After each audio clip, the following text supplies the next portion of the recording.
네, 안녕하세요. 오랜만입니다. 이번 시간 이어서 우리 한국어 교육과정 개발 절차 중에서 교수 학습 방법 선정에 대해서 같이 살펴보겠습니다. 우리는 교육과정 단계를 교수 학습 방법의 선정은 5번째 단계이죠. 첫 번째는 상황 분석, 이어서는 요구 분석, 그 다음에 이에 적절하는 목적과 목표를 선정, 그리고 다음에 내용 선정까지는 공부했고요. 그리고 6주차에는 5주차과 6주차에는 교수 학습 방법 선정에 대해서 같이 살펴봤고요. 그리고 교사과 학습의 역할에 따라서 우리가 그리고 교수 학습 방법의 유형, 교수법의 유형, 문법 번역식 교수법, 지목식 교수법, 의사소통 중심 교수법의 차이에 대해서 좀 같이 구별을 했고요. 그리고 교사 중심 교수 방법은 뭐 어떤 방법이 있는지 또 같이 공부를 했죠. 학습자 중심하는 교수 방법, 상호작용 중심하는 교수 방법에 대해서 공부를 해봤어요. 그래서 여러분도 앞으로 한국어 교사가 되면 뭐 어떤 교수법으로 활용해서 수업에 적용을 하는지에 대해서 고민을 한 필요가 있다고 생각해요. 그러면 이번 시간에는 언어 기능별 교수 학습 방법에 대해서 좀 설명을 하고 하겠습니다.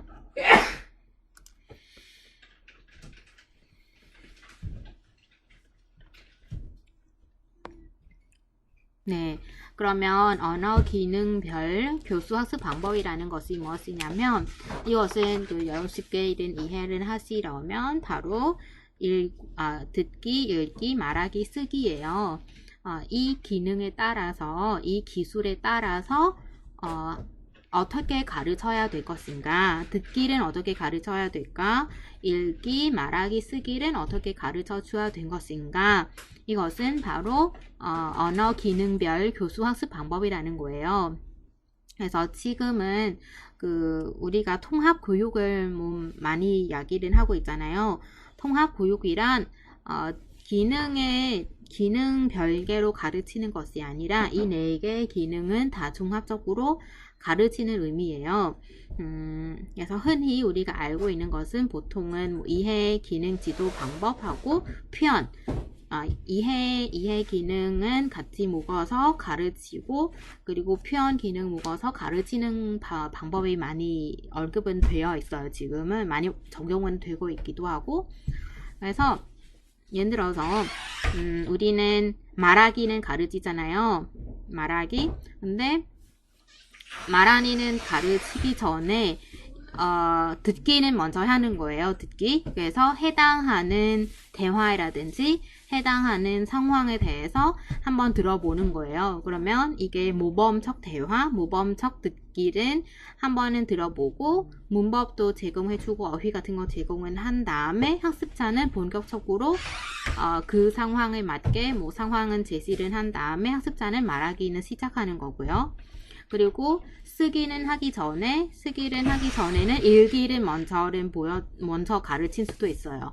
그래서 쓰기를 하려면 또 모범적인 그런 테스트를 제시를 하고, 그래서 읽기를 통해서 글은 어떻게 써야 되는지, 이 주제에 대해서 글은 어떻게 구성을 해 나가야 하는지 이런 과정을 보여주면서, 읽기는 긴 테스트를 가지고 읽은 필요가 없어요. 그냥 짧은 문단이라든지 짧은 내용에 대해서 학생이 먼저 접근을 한 다음에, 그러면 그때는 쓰기는 들어가는 것은 많이 하고 있는 거죠.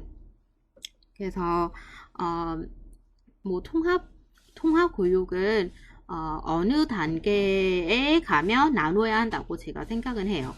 왜냐하면 여러분 1급, 2급, 3급 정도이면 목적과 목표는 상관없이 누구나 알아야 하는 것이 있잖아요. 예를 들어서 이것은 우리가 공통한국어라고 하거든요. 공통한국어는 일상생활의 한국어라는 거예요. 일상생활에는 누구나 알아야 하는 그런 내용 있잖아요. 그래서 공통 한국어라고 하는 거예요. 그래서 보통 뭐 1급, 2급, 3급 정도 이런 내용은 목적에 상관없이 뭐 노동자이든 결혼 이민자이든 아니면 뭐 유학생이든 누구나 이 내용을 알아야 그 다음에 고급 단계는 올라갈 수도 있어요.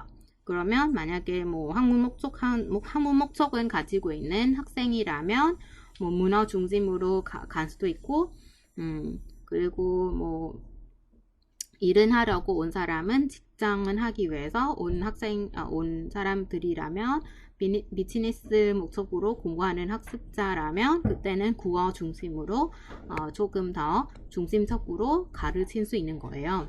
네. 그러면 계속 볼까요? 그러면 여기는 이해하고 표현 영역이 있어요. 영역으로 나누면 그 이해 기능하고 이해 기능하고 표현 기능이 있어요. 그러면 이해는 이해라는 것은 말하는 사람이나 글을 쓴 사람의 의도를 해석하는 정신적 과정으로 듣기와 읽기를 포함하는 개념이고, 그리고 우리는 이해 기능 지도 방법에 대해서 보면 주로 적으로 이제 세 가지로 방식으로 지도를 할 수 있어요. 첫 번째는 상황식, 그 다음에 하향식, 그 다음에 상호작용식이에요. 상황식은 bottom up이라는 거거든요. 이거는 단위는 작은 단위부터 큰 단위까지는 가는 거예요. 작은 단위 같은 경우에는 단어를 먼저는 이해를 시키는 거예요. 단어 낮게는 먼저 학습자를 이해를 시킨 다음에 그 다음에는 단어과 단어를 연결해서 문장은 구성하는 거잖아요. 그러면 문장 이해하고 그 다음에는 테스트를 이해하는 것은 상향식이라는 거거든요. 그래서 가면 갈수록이 어떤가요? 더 큰 단위는 가는 거잖아요. 근데 하향식은 bottom top down라고 하거든요. 그러면은 하향식은 상향식과 반대거든요. 그래서 전체적인 글은 전체 글은 이해를 하고, 예를 들어서 테스트를 어떤 테스트를 접근하게 되면 이 테스트의 주제가 무엇인가, 중심 내용이 무엇인가, 학생들이 전체적인 그런 제목이라든지 아니면 중심 내용이라든지 전체적인 어떤 주제에 대해서 먼저 이해를 시킨 다음에 혹은 뭐 글 쓰는 사람의 의도, 이 글은 왜 써야 하는가 라는 글쓰기의 의도 이해를 한 다음에 우리가 문단 그럼 이제는 문단 하나씩 같이 알아보는 거고, 그 다음에 문장 그리고 그래서 마지막 단계는 단어를 이해하는 거예요. 그래서 상향식하고 하향식은 좀 반대는 경향이거든요. 여러분 어떻게 생각하세요? 만약에 초급 학습자라면 상향식으로 읽기를 가르친 건가요? 듣기는 가르친 건가요? 아니면 하향식으로 듣기, 읽기는 가르친 것 같아요? 초급 학습자이라면 보통은 단어부터 이해는 시키잖아요. 그죠? 네, 그래서 원래 수단도가 낮은 초급 학습자 같은 경우에는 우리 단어 이해를 하는 것을 먼저 시작하고 단어를 다 설명한 다음에 그래서 문장, 그리고 테스트 이렇게 올라가는 거고요. 그리고 보통 고급 학습자나 중급 학습자 같은 경우에는 이제 단어보다는 전체적인 글에 대한 의도, 전체적인 글에 대한 중심 내용은 좀 이해를 시킨 다음에 그 다음에 문장하고 단어를 이렇게 이어지는 것이에요. 근데 그렇지는 않아요. 뭐 상황에 따라서 초급 학습자에게도 그 하향식 방법은 적용될 수도 있고, 그리고 고급 학습자이더라도 상향식으로 적용이 된 데도 있어요. 네. 그리고 다음에 상호작용식이라는 방법이 있죠. 상호작용이란 교사와 학생 간의, 학생과 학생 간의 이 상황을 중심으로 가르치는 방법이죠. 그러면 조금 더 자세히 같이 알아볼까요? 그러면 듣기, 지금은 제가 말하는 것은 물론 이 세 가지 아까 뭐 하향식, 상향식 그리고 상호작용식 이 세 가지 방식은 언어 자료과 학습의 목적에 따라서 다르게 적용할 수 있고요. 그리고 뭐 한 가지 방식만 적용하는 것은 바람직하지는 않아요. 그래서 좀 많이 섞여서 그죠? 적절하는 섞여서 많이 이야기하는 것이 좋겠죠. 그러면 이제 듣기 지도를 먼저 볼까요? 그러면 듣기 지도의 원칙은 다음과 같습니다. 목표를 듣기 시간을 늘리기. 한국어로 듣는 시간을 많이 늘리는 것이 좋겠죠. 말하기, 읽기, 쓰기 활동 전에 듣기는 이용하고요. 전제적, 선택적 듣기는 포함하기. 하향식 과정을 활용하는 활동. 하향식은 아까 말한 거죠. 그래서 단어는 먼저는 이야기를 하고 그 다음에 문장 이어서는 테스트. 자동적인 듣기 기술 활동하기, 듣기 전략을 반달시키기. 그래서 뭐 이거는 그냥 원칙이에요. 여러분 수업을 하면 이런 원칙은 좀 참고를 하면 좋겠다라는 거고요. 그래서 제가 보기에는 듣기는 가장 중요한 것은 학습자는 좀 능동적으로 들을 수 있으면 좋겠어요. 그리고 물론 물론 우리 수업을 하려면 수업 상황에 맞는 그런 듣기 테스트를 선정은 해야 되지만 학습자는 그런 이야기를 해요. 저는 수업에 들어와서 교사의 말은 다 알아들을 수 있지만 밖에 나가서 실제 한국 사람이 대화하는 것을 이해를 못하는 거예요. 그래서 어떻게 하면 실제 상황이어도 학습자를 잘 들을 수 있는지 좀 고민을 해봐야 된 것 같아요. 그죠? 그 다음에 뭐 듣기 활동 같은 경우에는 듣기하고 읽기 활동 같은 경우에는 여기 듣기 말하고 있죠. 듣기 활동 같은 경우에는 뭐 사실 확인, 글의 배열 순서와 시간 흐름에 의해 이거는 여러분 토픽에 관련되는 문제가 많이 풀었으면 거의 비슷해요. 뭐 중심 개념 파악, 그죠? 뭐 여자의 생각이 어떤 것인지, 죄송해요. 중심 개념이라는 것은 예를 들어서 이 글의 중심 안에 내용이 무엇일지 파악하는 거고, 글의 흐름과 방향 이해, 뭐 이 대화는 어느 장소에서 일어날 수 있는지 추측하는 거잖아요. 뭐 병원인지 우체국인지 식당인지. 그리고 흐름, 방향. 그래서 여자가 이 대화를 끝나고 여자가 이어서 말한 것에 대해서 선택해 보세요. 이런 것도 추측할 수 있는 거죠. 왜냐하면 듣기 전체 대화를 이해를 해야 이어서 하는 행동, 이어서 하는 말은 어떤 것인지 파악할 수 있는 거죠. 대강의 줄거리 요약, 원인 결과 이해, 뭐 비교 대조 사항 식별, 등장인물 성격 이해. 등장인물의 성격은 조금 어려운 것 같아요. 그래서 아마 중고급 학습자 정도 이 활동은 적용할 수 있을 것 같아요. 다음에 독해 지도를 같이 알아볼게요. 아까는 듣기이고 지금 읽기는 갈게요. 읽기하고 독해는 같은 말이죠. 네, 그래서 이제는 네 단계로 구분해서 이해를 할 수 있다. 첫 번째 단계는 글은 읽고 직접적으로 전달되는 문장 그대로 뜻은 파악하는 단계. 그래서 직접적인 문장, 이 글의 그대로 뜻은 파악하는 거고요. 그 다음에 문장 속에 숨은 뜻은 파악하는 해석 단계이고요.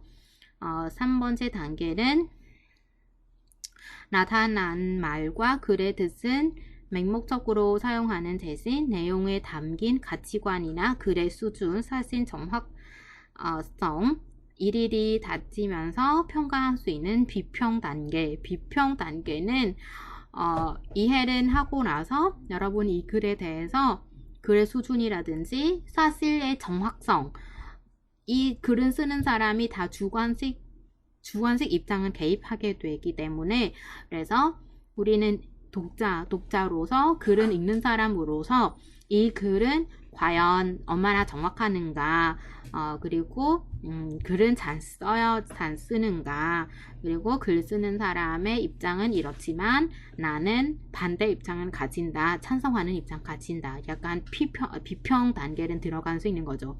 그리고 네 번째 단계는 그래서 의미 이해하는 것은 물론 듣거나 읽는 것은 토대로 새로운 것은 생각할 수 있고 자신의 문제 해결을 관련시켜서 읽을 수 있는 창작 단계라는 거예요. 그래서 이어나가서 나의 이런 생각이다, 그죠? 좀 소감 같은 거 시킬 수 있죠. 네. 다음에 표현 기능 지도 방법은 같이 볼게요. 그럼 표현은 여러분 표현이라는 것은 무엇이냐면 표현 기능이란 전달하려는 의도는 갖고 말이나 글은 사용해서 담화나 글은 계획하고 문장 수준에서 사용한 구문을 찾자 실제 발화나 단어에 나타나는 능동적인 기능을 말하고, 그래서 이게 말하기와 쓰기 기능에 포함이 됩니다. 그래서 이해는 우리는 말하는 사람의 의도는 이해하고 파악하는 것이면 듣기와 읽기는 포함하고요. 그리고 표현 기능 같은 경우에는 우리는 말하기와 쓰기, 자기가 전달하려고 하는 의도가 같고, 그래서 글이나 말을 통해서 이것을 전달은 하는 거예요. 그래서 이것은 바로 말하기와 쓰기 기능을 포함이 되는 거고요. 그럼 말하기는 어떻게 지도를 할 수 있는가? 한국어 말하기를 어떻게 가르칠 수 있는가? 그래서 다음과 같은 활동이 있어요. 그 연습 활동, 일반적인 수업 시간에는 회의, 문법, 대화문, 자료 같은 거는 간단한 대화를 할 수 있게 많이 연습을 시키는 거예요. 말하기. 그래서 말하기는 연습 활동이 있고요. 수행 활동은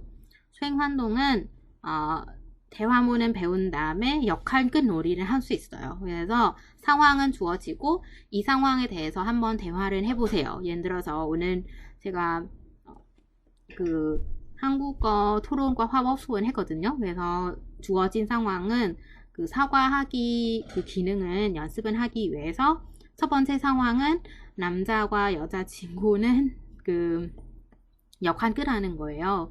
그래서 한 명은 남자친구 역할을 하고 한 명은 여자친구 역할을 하는 거예요. 근데 여자친구가 약속 시간에 늦었어요. 약속을 잊어버렸어요. 또한 남자는 다른 이성 친구는 자기 여자친구가 남자친구를 몰래서 다른 남자를 만났다. 그러면은 당연히 화가 났죠. 그러면 화가 난 자기 여자친구, 남자친구에게 사과하기. 이것은 통해서 연습할 수 있어요. 이거는 수행 활동이라고 하죠. 참여 활동은 실생활에서 외국인과 함께 대화하는 활동을 말하는 거예요. 그래서 이거는 물론 실제로 외국인 대화 활동을 말하는 거고, 그래서 우리는 어떤 문법 사항을 배우잖아요. 그래서 이것은 활용해서 간단한 상황을 구성한 다음에 대화를 하거나 학생의 신상생활 관련시켜서 설명이나 보고를 할 수 있어요. 그죠? 그래서 실제로 좀 말하기 활동하는 거죠. 그 다음에 관찰 활동이에요. 원어민들이 실제 대화하는 모습을 관찰하면서 배우게 할 수 있다. 그래서 예를 들어서 이거는 원래는 비디오나 영화를 보고 그래서 관찰하는 내용에 대해서 토론하게 하는 방법도 하나 대안이 될 수 있는 거죠. 그래서 제가 옛날에는 말하기 저는 초급 단계 정도인 것 같아요. 초급 단계 정도 되고, 그래서 어학당 선생님이 우리는 다 시장을 데리고 갔어요. 그리고 거기 시장에서 1,000원을 줬어요, 우리한테. 그래서 학생한테는 1,000원씩은 주고 2,000원은 이용해서 시장 보기 월하는 문걸은 사오기라는 미스를 주는 거예요. 그래서 한국어로 공부하는 한국어를 공부했던 그 시장보기 이런 내용을 쇼핑하기 이런 내용은 활용해서 그 실제로 대화를 해보는 거예요. 그래서 정말 재밌었어요. 왜냐하면 뭐 근데 거의 좀 재밌는 걸 이야기를 해볼까요? 거기에 있는 외국인 학생이 한 명이 그랬어요. 나는 대화하라고 했더니 돌은 그냥 판매자는 나는 외국인이라고 알아채고 말을 안 하는 거예요. 그냥 이렇게 언어 몸짓만 사용해서 나는 1,000원 주고 한마디 못하고 밖에 나갔어요. 결제를 하고. 네, 좀 아무튼 여러 가지 교사의 체량으로 여러 가지 활동을 만들면 좋겠죠. 그 다음에 쓰기는 뭘까요? 쓰기는 대체적으로 3가지로 나눌 수 있어요. 지금은 통제 쓰기, 통제 쓰기, 그리고 유도된 쓰기. 그 다음에는 장문 이런 3가지 종류가 있어요. 통제라는 것은 우리 흔히 알고 있는 것은 여러분 53번 토픽 시험에 보면 문단은 하나 줘요. 그리고 그 문단에서 어떤 문장이 빠져 있어요. 아니면 어떤 단어는 빠져 있는 거예요. 그럼 학습자는 그 문장은 완성해야 되고 문장 완성하기, 문장 인물은 여러 가지 어구를 대체하거나 문장을 확장시키기. 그래서 나열된 어휘는 바르게 연결하기 여러 가지 활동이 있어요. 이거는 통제 작물이에요. 답이 정해져 있어요. 빠져있는 내용은 답이 정해져 있어서 학습자가 맞추어서 써야 되는 거예요. 그리고 유도된 쓰기 같은 경우에는 글의 요지를 쓰게 하는 방법이거나 글의 대의, 요지 같은 거. 그리고 저는 옛날에 쓰기 활동 중에서 우리는 여러분 쓰기는 서론, 본론, 결론가 있잖아요. 서론, 본론, 그리고 결론가 있죠. 그러면 서론은 있고 결론도 있어요. 그러면 본론이 없어요. 그러면 학습자는 본론은 쓰기, 혹은 본론이 있고 결론가 있으나 서론이 없어요. 그럼 학습자는 이 빠진 서론은 쓰기. 이것은 그러면은 왜냐하면 본론하고 결론은 주어졌다면 서론은 쓰려면 본론과 결론은 이해를 해야 서론을 쓸 수 있는 거고, 그리고 자유장문은 그냥 자유롭게 주제는 당연히 주제는 주어지고, 그래서 이 주에 맞게 학습자는 글은 자유롭게 쓰는 거죠. 다음에 의사소통 기능 지도 방법은 그래서 외국어 언어 기능은 지도한데 우리가 듣기, 말하기, 읽기, 쓰기 이렇게 지도를 한 데는 한 가지 기능만 분리해서 지도를 하는 것보다는 통합적으로 지도하는 것이 전체적인 언어 능력과 유창성과 정확성을 향상시키는 데서 도움이 된다. 그래서 교사가 학생들에게 좀 의사소통 활동에서 생각이나 느낌 말로 표현하는 활동은 다음과 같이 말할 수 있어요. 그래서 학습자가 유창성과 정확성을 좀 높이를 하려면 다음과 같은 활동은 할 수 있다. 교사가 학생들에게 의도적으로 어떤 말은 들려주고 자기의 생각이나 느낌을 표현하게 하는 활동, 다른 학생의 대화, 담화를 듣고 자기의 생각이나 느낌을 표현하게 하는 활동, 그리고 학생의 경험 수준 많은 방송 매체를 듣고 자기의 생각 표현하게 하는 활동, 일반적인 주제에 대해서 생각과 느낌 표현하게 하는 활동이에요. 그래서 이거는 통합적인 수업에서는 좀 의사소통 중심으로 가려면 정확성과 유창성은 좀 유의해서는 해야 되는 거죠. 유창성이라는 것은 좀 약간 막힘없이, 그죠? 학습자가 이 목표를 가지고 막힘없이 자연스럽게는 한국어를 구사할 수 있는 능력을 말하는 거고, 정확성이란 오류가 없이 정확하게 표현을 할 수 있는 그런 능력이죠. 완벽하게 표현을 사용하거나 발음이라든지 문법, 대화 그런 거는 정확하게 표현할 수 있는 능력을 말하는 거예요. 그래서 어느 것에 대해서 집중적으로 해야 되는지 좀 논란이 좀 약간 논쟁이 있었던 데가 있었어요. 그래서 유창성은 너무 집중하다 보면 학습자가 정확성이 떨어지고 정확성을 집중하다 보니까 유창성이 떨어진다. 그래서 우리는 교사는 예를 들어서 학습자가 말하잖아요. 오류가 범했어요. 그러면 오류는 언제 교정을 해줘야 된가? 예를 들어서 말하기 같은 경우에는 그 학습자는 좀 오류가 범하면 바로 지적하는 것보다는 다 모여서 학습자에게 한꺼번에 피드백을 주는 방법도 있어요. 왜냐하면 말하다가 여기 틀렸어요. 다시 고쳐주면 학습자가 자신감이 떨어질 수도 있는 거죠. 그래서 죄송합니다. 그래서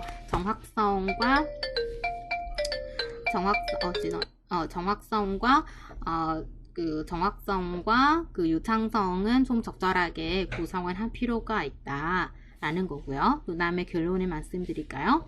우리는 이번 시간에는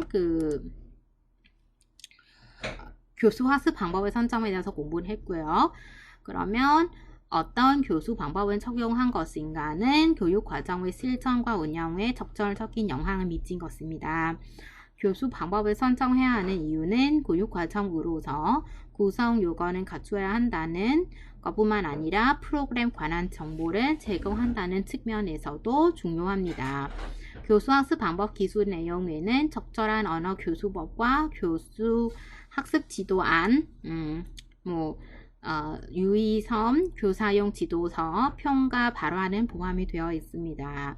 그래서 우리는 교수 학습법, 어떤 교수법이 썼는지, 교수법의 종류, 교사과 학습자 역할에 따라서 교사 학습법, 그리고 언어 기능별 교수 학습법에 대해서 같이 알아보았습니다. 네, 그러면 여러분, 제가 좀 여기에서, 여기 안 보이는 텐데, 퀴즈 같은 거 하나 만들었거든요. 퀴즈 아니고 여러분이 보면 그냥 중심 내용 요약하는 형식으로 제가 좀 과제로 올린 테니까 좀 완성을 해주시면 좋겠습니다. 네.